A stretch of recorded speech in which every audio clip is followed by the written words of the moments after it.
Salut les théologistes, j'espère que vous vous portez très bien vous tous. Je vous retrouve aujourd'hui pour une théorie du chapitre 1041 de One Piece. En tout cas, le chapitre 1041 de One Piece est un chapitre qui est tant attendu. Un chapitre dont tout le monde vraiment rêve de pouvoir palper, tout le monde rêve de pouvoir toucher ce chapitre car ça sera vraiment du délire dans ce chapitre. Nous allons pouvoir continuer les combats de Luffy versus Kaido au chapitre 1041 de One Piece. Depuis le chapitre 1037 de One Piece, l'auteur ne nous a pas spécialement montré ce qui s'est passé entre Luffy et Kaido, mais sûrement au chapitre 1041 de One Piece, nous allons pouvoir voir ces deux personnages qui sont en train de s'affronter férocement. Merci à vous tous de vous abonner sur la chaîne car l'objectif est toujours la même, atteindre le 1000 premiers abonnés de la chaîne. Vous êtes nombreux à pouvoir regarder mes vidéos mais vous n'êtes pas abonnés. Mais pourquoi les pros? Abonnez-vous pour me soutenir sur ma chaîne et pour permettre le développement de cette chaîne YouTube. Je vais vous présenter une de mes théories, mais si vous voyez que ça vous choque ou si vous n'êtes pas d'accord, vous pouvez quitter la vidéo et aller regarder d'autres vidéos. Il y a plusieurs vidéos qui concernent One Piece,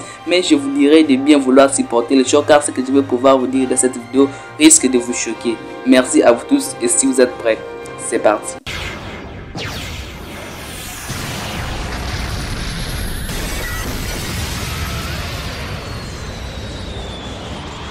La théorie d'aujourd'hui, je me suis basé sur les couleurs. D'ailleurs là, je vois les personnes qui ont déjà commencé à quitter des vidéos. Mais ne quittez pas la vidéo, je vais pouvoir m'expliciter. Je vais pouvoir vous dire pourquoi j'ai pris les couleurs. J'ai surtout pris la couleur rouge et la couleur bleue. À savoir que mythologiquement, ces deux couleurs ont été toujours attribuées à des personnages qui sont destinés à pouvoir s'affronter. Ils sont appelés dans le monde mythologique les démons bleus et les démons rouges. Aujourd'hui là, dans l'œuvre One Piece, l'auteur a décidé de pouvoir nous reproduire le même schéma que nous assistons dans chaque combat que Luffy participe. À chaque combat que Luffy participe, Luffy est toujours représenté par la couleur rouge. Et à chaque fois qu'il affronte un personnage, il est toujours représenté par la couleur bleue. Et il y a beaucoup de similarités. Prenons par exemple les combats de Luffy versus Katakuri. Le combat de Luffy versus Katakuri a été un combat tellement extraordinaire. Mais pourtant, au début de ce combat, nous avons retrouvé Katakuri qui avait conseillé à Luffy de pouvoir s'enfuir. Pourquoi s'enfuir? Parce qu'il est totalement inférieur à lui. Dans le monde mythologique, il est dit que chaque fois que ces couleurs se rencontrent, la couleur bleue elle est largement supérieure à la couleur rouge. Mais lorsque la couleur rouge a fait avec beaucoup d'efforts, elle finit par la remporter vers la couleur bleue. Donc à chaque fois que la couleur rouge vraiment fournit beaucoup d'efforts, elle finit par gagner la couleur bleue. Aujourd'hui là, nous avons le même schéma. Luffy aujourd'hui là, quand il était devant Katakuri, c'était la même chose. Luffy qui était totalement inférieur à Katakuri, mais Luffy qui a pu battre Katakuri. Katakuri a encaissé seulement une seule fois la technique de Luffy, il n'a pas encaissé deux. Or Luffy lui, il a encaissé deux techniques de Katakuri, ce qui prouve que la couleur rouge elle est largement supérieur à celui de la couleur bleue. Aujourd'hui là, nous sommes à Wano Kuni. L'auteur de l'œuvre Messé et Shiroda a décidé de pouvoir nous reproduire le même schéma. Et comme je vous l'ai dit au début, que dès que ces couleurs se croisent, et en fait la couleur bleue elle est toujours plus forte. Et comme Kaido était représenté par la couleur bleue, l'auteur a décidé que Kaido puisse l'emporter contre Luffy. Et comme Luffy a couru, il représentait la couleur rouge. Luffy avait perdu. Pourquoi? Parce que la couleur rouge était largement supérieure à celui de la couleur bleue. Donc dès que les deux couleurs se rencontrent, le bleu la remporte, mais quand c'est la deuxième fois, en fait c'est le rouge qui l'emporte. La couleur bleue a souvent l'habitude de pouvoir emporter la bataille mais pas la guerre. S'il a emporté la première match, la deuxième match sera remportée par la couleur rouge. Aujourd'hui là, Luffy ne perdra pas face à Kaido. Pourquoi? Parce qu'ils se sont déjà affrontés plusieurs fois. Luffy aujourd'hui connaît maintenant le point faible de la couleur rouge et il sait comment il doit vaincre la couleur rouge. Et je peux vous dire, ça sera vraiment extraordinaire.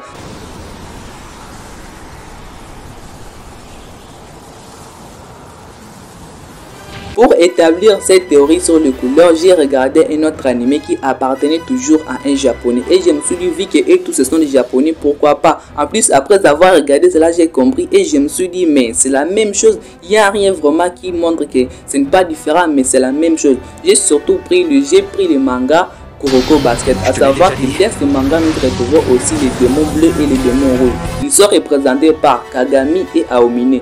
Aomine étant les démons bleus et Kagami étant les démons rouges. En tout cas, dès que les deux personnages se sont croisés, Aomine était totalement supérieur à Kagami et Aomine qui représentait la couleur bleue était largement supérieur à Kagami. Mais qu'elles se sont rencontrées pour la deuxième fois, Kagami n'a pas perdu, Kagami a gagné. Il a gagné grâce à quoi? Grâce à la volonté. Et j'ai compris après avoir vu cela que c'est la même chose. La couleur rouge va pouvoir l'emporter grâce à sa volonté.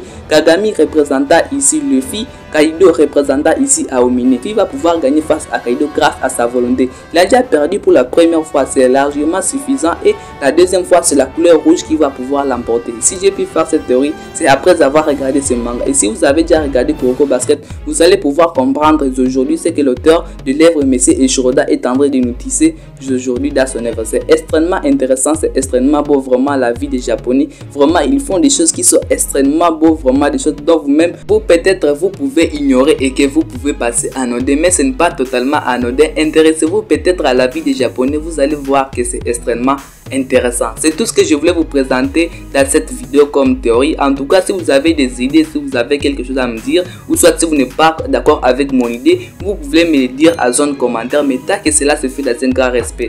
Merci à vous tous d'avoir regardé cette vidéo. Merci à vous tous d'être abonnés à la chaîne, car vraiment c'est un signe de soutien.